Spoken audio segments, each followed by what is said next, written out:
You are listening to Anja Asks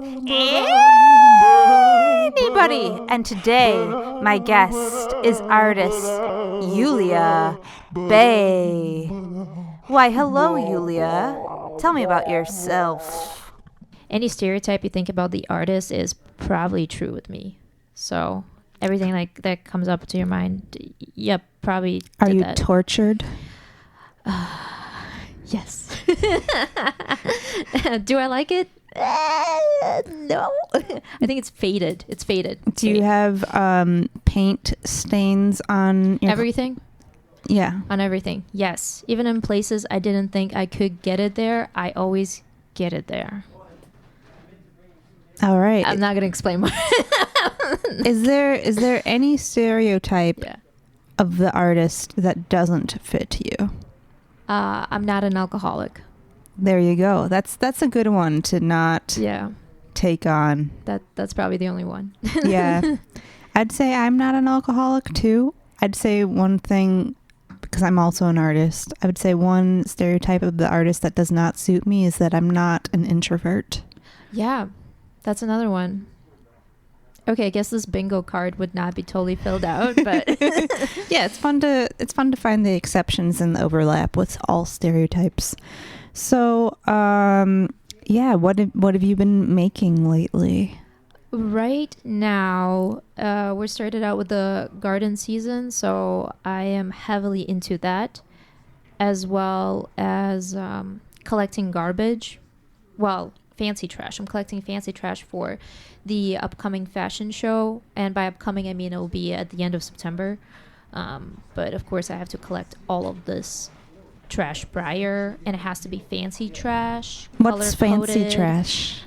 Plastic bags that preferably have been gently used and are colorful or plentiful.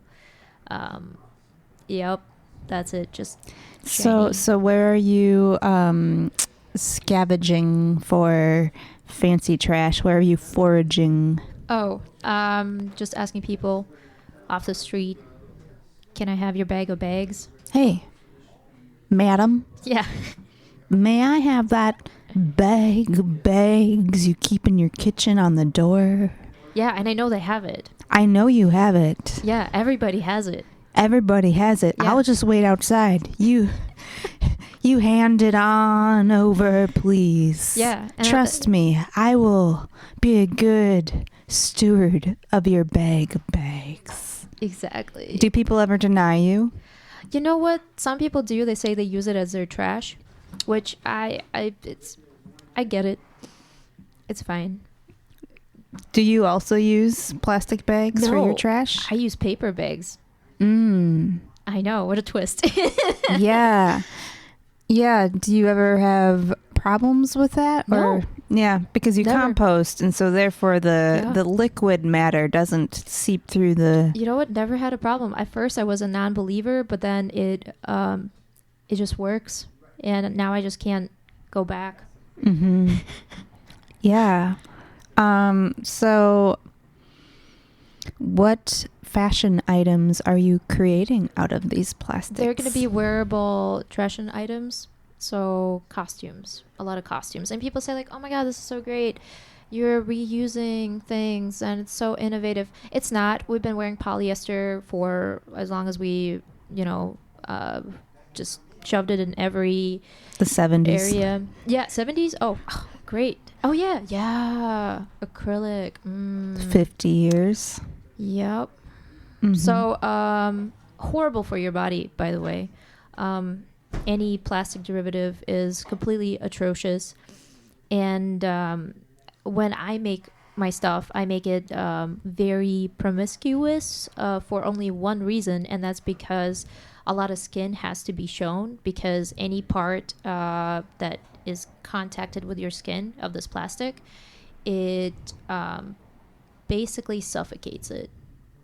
And your skin needs to breathe. Like, you actually need to breathe. I believe there was a famous actress that died because she was covered in plastic paint. I think she was like covered in golden plastic paint But you gotta Google that one. But that was a thing. She literally died because her skin suffocated her, even though she could breathe, but she couldn't with her skin. Yeah. So those little pictures with kids with the bags on their heads, like that's gotta be careful. Yeah. Wow. Okay. Well, It's a weapon. yeah. So tell me about your garden. What are you planting? I planted asparagus. So I went. Here's the thing: you go to the store and those little plastic bags. Once again, plastic. It's everywhere. But you love it. No. I'm trying to convince people to use less. But anyways, there's asparagus bags and they have the bare roots. But when you notice, they're actually very flimsy. They're not the best, like those mass-produced ones. And it's really hard to find good asparagus roots. So I just planted a bunch of those, like really tightly together, because I'm pretty sure about 50, even not 70% of them are probably not going to make it till next year. But the thing is, it takes 2 years for the asparagus to come up. So you can actually harvest it, and you can only harvest half of it. But then it's like a very prolific crop. And I mean, it grows like weeds. I mean, it is weeds. It's actually quite invasive, which is good for me because I like asparagus. It's not native? No. I don't know. All right. I didn't know that because, like, I know growing up in the boondocks where I'm from, the asparagus just shoots out of the swamp. Yeah. So I guess somebody must have brought it. I guess so. Same with dandelions, not native. Yeah. Well, that I'm aware of, yeah. But dandelions are pretty good for you. Yeah. You can eat them, all of it. You can eat a lot of things. Honestly, I think most of the plants that we have right now, it's just we haven't came up with a proper way to eat it. Yeah. Or to use it. Like all of it. Any plant is usable, for sure. Not every plant. Oh, we just haven't found a need for it yet. We're not like researching it enough. Right, but you don't want to eat like the leaves of rhubarb because they're poisonous. Well, yeah, unless if you need poison, There you go. There's a need for anything. Yeah, so this garden, is it like in your backyard? Is it somewhere else? No, this is going to be a community garden. I do not own the plot. I repeat, I do not own the plot. However, the people that do own the plot, they're great and they're letting me use and do as I wish, except for, so I'm building it up, literally. I kind of took on this part of just building it and involving the community. And the community has been extremely helpful in supporting it. We have a few naysayers, but, What would whatever. they say against the garden? What's the argument? Like, you're doing this wrong, you're doing that wrong. And I'm like, that sounds good. I love input, but also love input when people are showing up and showing me the input rather than talking about the input. Yeah, just sitting on the sideline being like, wow, why are you doing it that way? Yeah. So Can't win them all. how many plots are in this garden? Right now, 8. We have 8 raised beds. They're 4x8. Some of them are 4x4s. I use non-treated pallets, wooden pallets, and I line them up with burlap sack burlap bags from Collectivo, and the raised beds the pallets are free from Integrity Landscaping.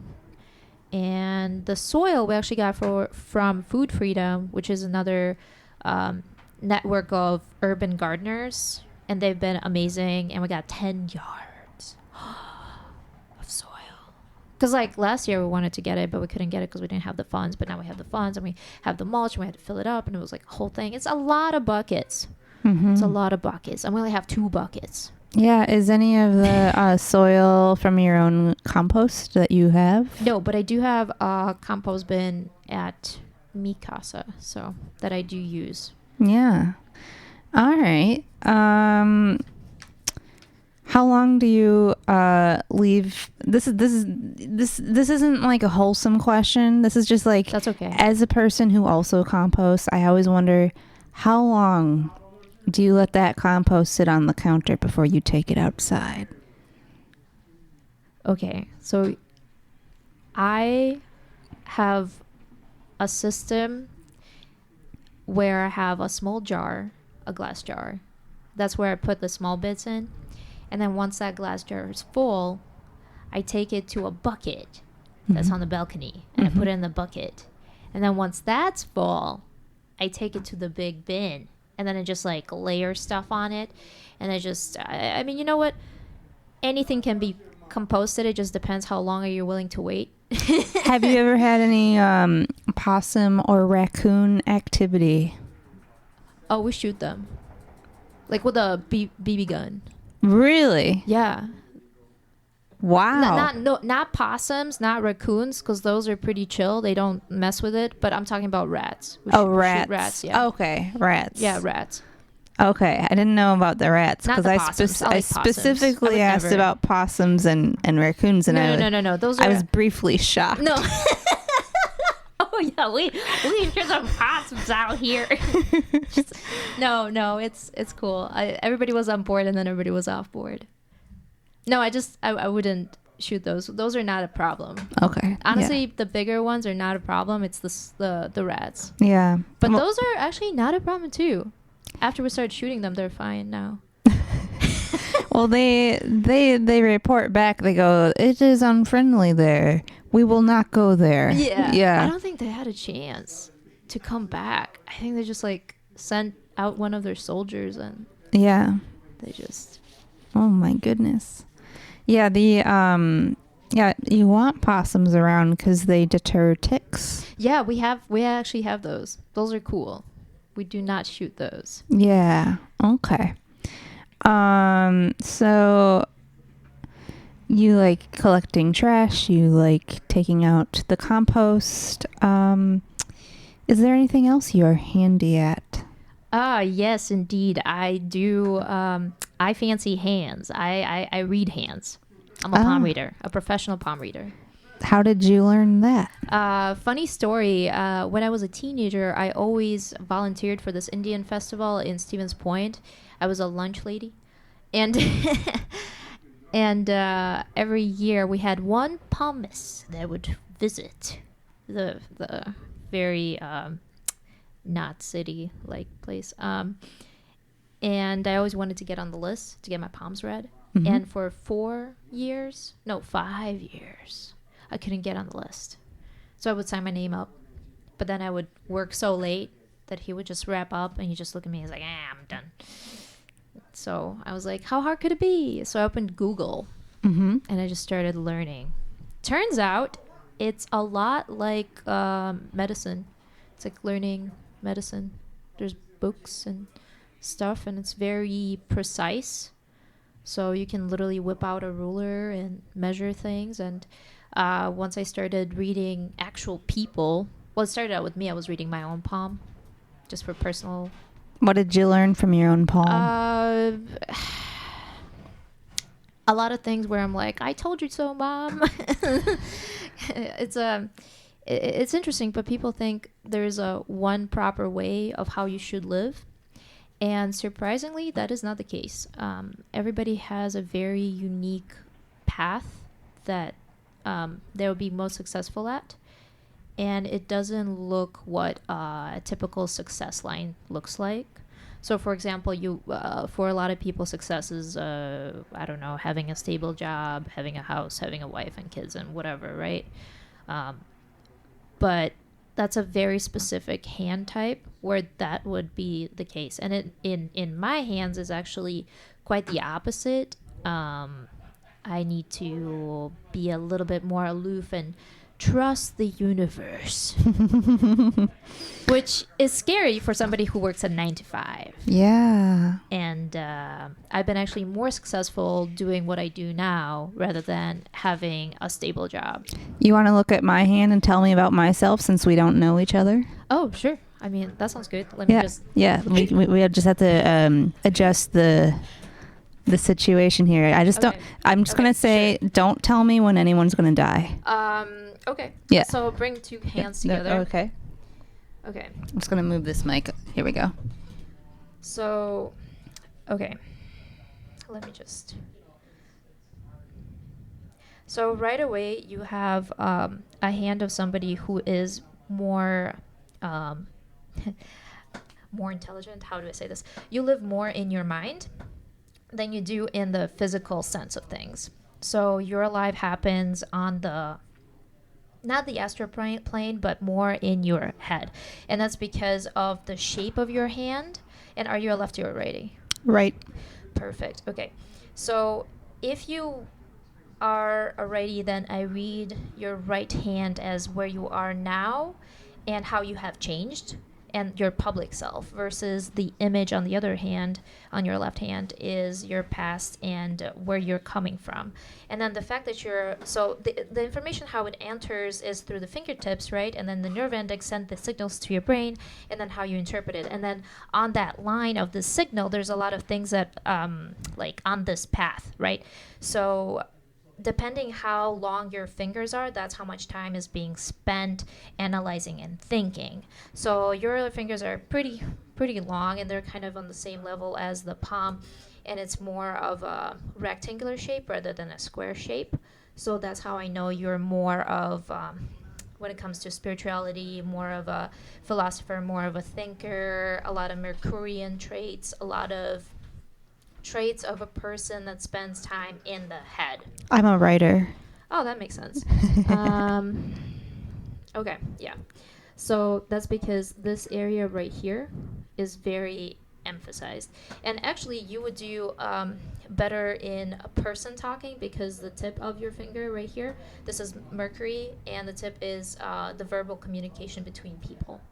So in person, you would manage to kind of convince people more. That's what I do. I actually set up my typewriter in public spaces, and people come up to me and they tell me what they want a poem about, and I interview them a bit, and then I make them something custom. Oh, well, yeah.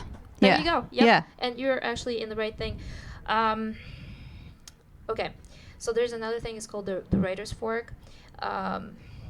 You have a little bit of it, so I don't see you becoming like super like in the center of things. I think you have a lot of skills in that area, but I don't think it's going to be like spotlight on that. I think the spotlight is going to fall on something else, but it will be in a very unique way. So it won't be like a regular job. It will be some other creative way of doing things, especially having a lot of energies from the Mount of Lunar, which is this lower area of your palm. That's your subconscious area. What do you mean by spotlight? Some people a lot of Apollo people were born to be in the public eye, like always there. Your Apollo line is a little bit to the other side, so it's not like it's fully in it. You know, you're a little bit more towards the Saturn, so a little bit more. I don't want to say hermit, but it's more like away from the Apollo. So this is the Apollo line right here, and the creativity is what's going to push it. And it doesn't have to be creativity in a sense of like, painting and drawing and things like that. It could be also things like cooking, but it will be in the public, but it won't get as much of attention as, say, like, I don't know, an actor or an actress. Sure. No, I think about that with like musicians, like musicians who maybe came up at the same time I did.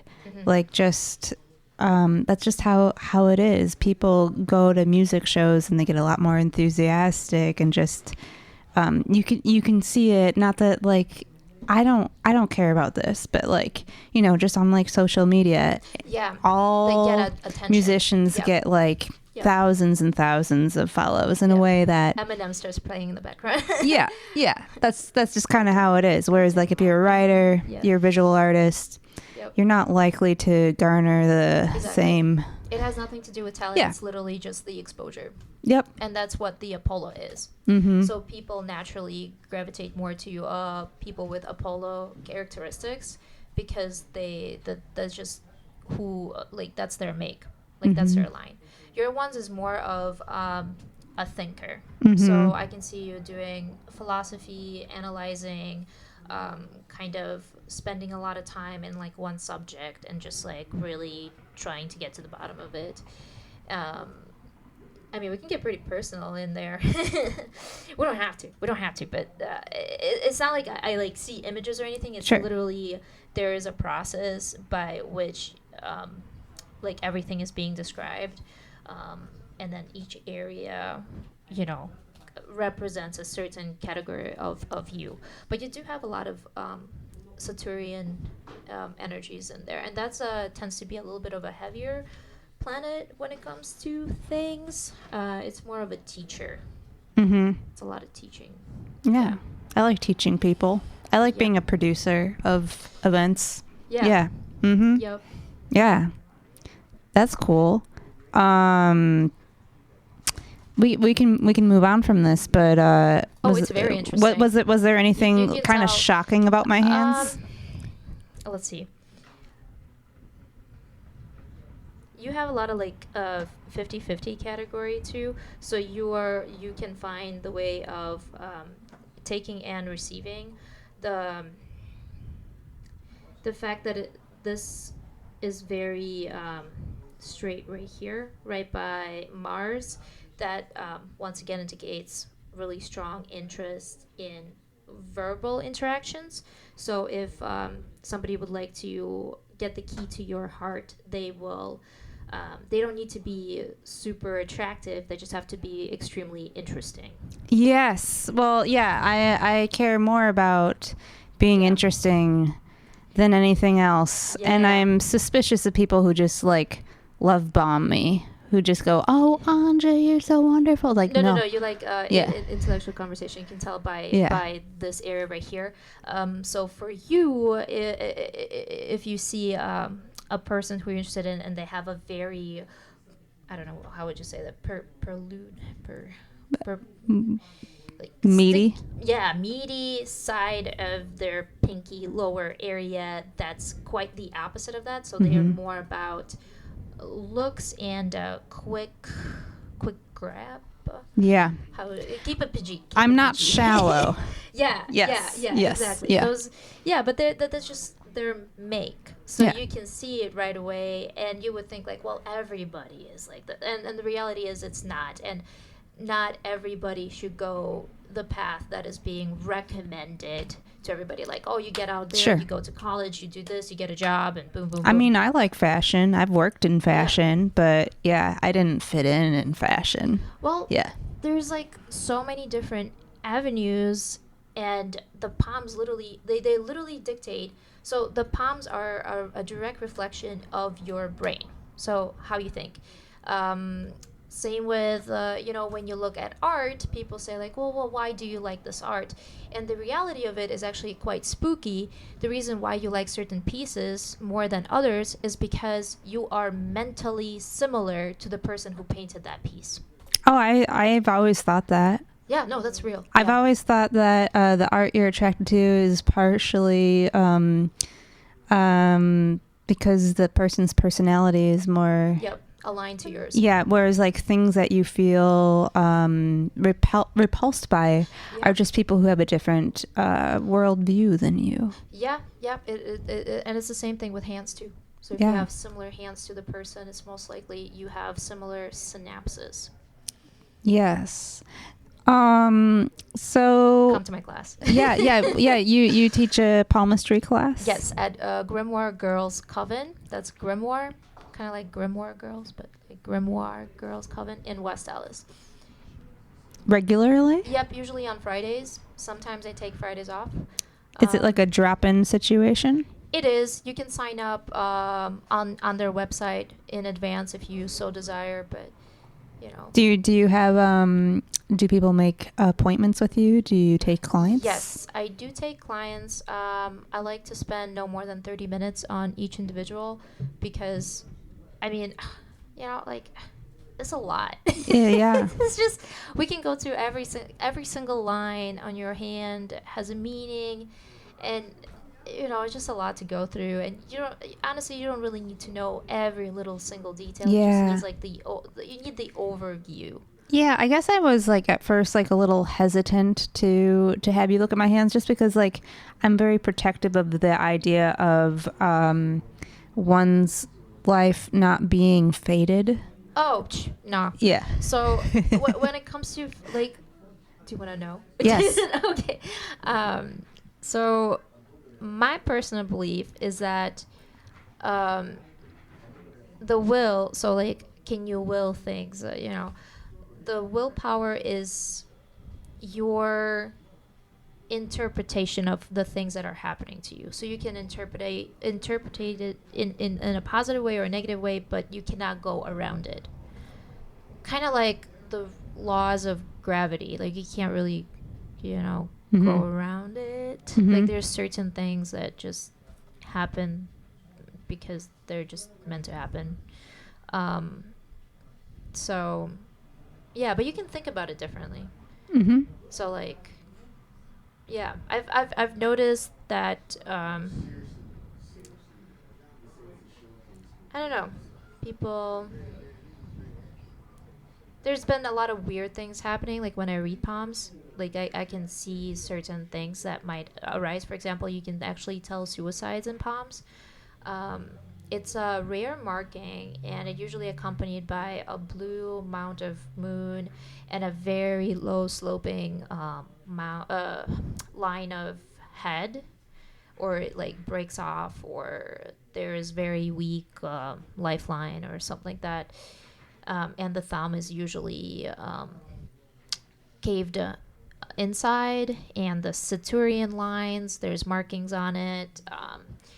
So I once saw somebody with this line, and it was like one of my closer friends and stuff, and I never knew that about him. Like you would never know. But I had an intuition to go and visit him because I read the palm.